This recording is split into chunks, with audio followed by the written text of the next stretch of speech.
లోక్సభ ఎన్నికల నేపథ్యంలో బీజేపీ తమ మేనిఫెస్టోను ఏప్రిల్ 14న విడుదల చేయనుంది. కమలం పార్టీ సంకల్ప పత్రం పేరుతో దీనిని విడుదల చేస్తుంది. ప్రధాని నరేంద్ర మోదీ, బీజేపీ జాతీయ అధ్యక్షుడు జేపీ నడ్డా, కేంద్ర మంత్రులు అమిత్ షా, రాజ్నాథ్ సింగ్ తదితరులు ఈ సంకల్ప పత్రాన్ని ఆవిష్కరించనున్నారు. మోదీ గ్యారంటీ 2047 నాటికి వికసిత్ భారత్ థీమ్తో మేనిఫెస్టోను రూపొందించినట్లు పార్టీ వర్గాలు వెల్లడించాయి. అభివృద్ధి, సుసంపన్న భారత్, యువత, మహిళలు, పేదలు, రైతులే ప్రధాన అజెండాగా దీనిని తీర్చిదిద్దినట్లు చెబుతున్నారు.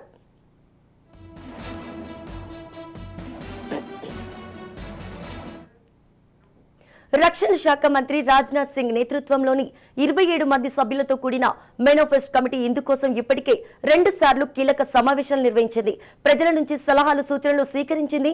సంకల్ప పత్రం కోసం బీజేపీ ప్రజల నుంచి అభిప్రాయాలు కోరింది. దాదాపు 15 లక్షల సూచనలు రాగా ఇందులో 44 లక్షల పైగా అభిప్రాయాలు నమో యాప్ ద్వారా పార్టీతో పంచుకున్నారు. వీటన్నిటిని పరిశీలించిన కమిటీ మేనిఫెస్టోను రూపొందించింది.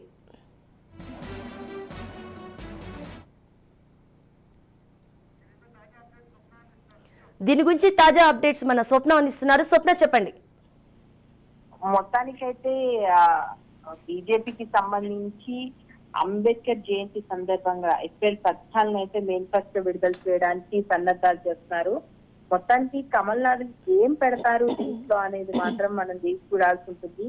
ఎందుకంటే జ్ఞాన్ అనేదాన్ని ప్రధానంగా తీసుకున్నారు. జ్ఞాన్ని మనం సింబాలిక్ చేసుకుంటే జీపర్ వచ్చేసి మనకు ఎవరైతే యువత ఉన్నారో యువతకు సంబంధించినటువంటి విషయాన్ని తీసుకుంటున్నా అంటే గరీబ్, జీఫర్ గరీబ్, ఎవరైతే పేదరికంలో ఉన్న వాళ్ళు తీసుకుంటున్నారో వై ఫర్ యువత, యూ ఫర్ అన్నదాత, ఎన్ ఫర్ నారీ శక్తి. అంటే పేదరికము, యువత, నారీ శక్తి, అన్నదాత వీళ్ళని ప్రధానంగా తీసుకొని అయితే మేనిఫెస్టో ఉండబోతున్నట్టుగా అయితే మనకు అర్థమవుతుంది.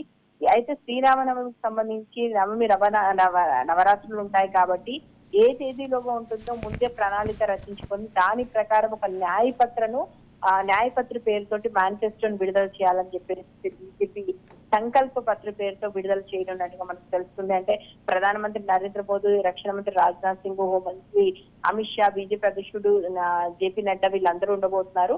మేనిఫెస్టో కమిటీకి రాజ్నాథ్ సింగ్ అధ్యక్షుడిగా ఉన్నారు.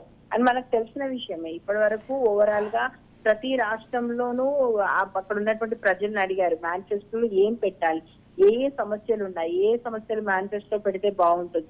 దీని మీద ఇప్పటికే కొన్ని సమావేశాలు నిర్వహించారు. ప్రజల దగ్గర నుంచి పరిశీలన పత్రాలు తీసుకున్నారు. కొన్ని సమస్యల్ని వివిధ రాష్ట్రాల నుంచి కేంద్రానికి అయితే పంపించారు. దాని మీద ఇప్పటికే కమిటీ కూర్చుంది. ఏం చేయాలి ఏంటి అనే దాని మీద ఆలోచించింది. సో ఫైనల్ డెసిషన్ అయితే వచ్చేసింది. ఇప్పటికే కాంగ్రెస్ హామీల మీద హామీలు గుర్తిస్తూ వెళ్తుందండి. ఇండియా కూటమి కూడా అలాగే ఉంది. మరి ఎన్డీఏకి సంబంధించి ఇవి కాకుండా ఇంకా వేటిని ముఖ్యంగా తీసుకుంది అంటే దాదాపు మనకు స్వతంత్రం వచ్చిన తర్వాత ఇప్పటి వరకు ఇంకా మనం అభివృద్ధి చెందిన దేశంగానే ఉన్నాము.